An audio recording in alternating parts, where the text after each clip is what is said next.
Assalamu alaikum. Кымбаттуу менин каналыма катталгандар. Ысык көл областы Бостер айылы.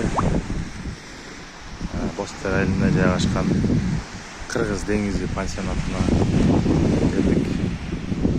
Таңкы саат 6. Күн жаңыдан чыгып атат мынакей.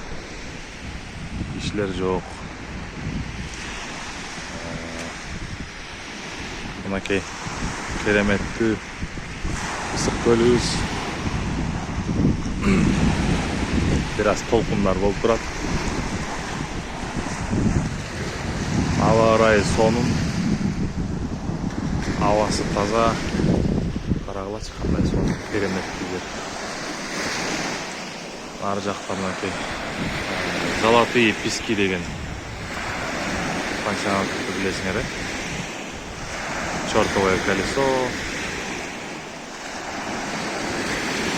Мынакей көлүбүз.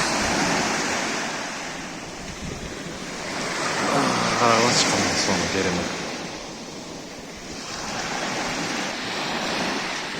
Элдер сууга түшүп жүрөт, толкунга карабастан.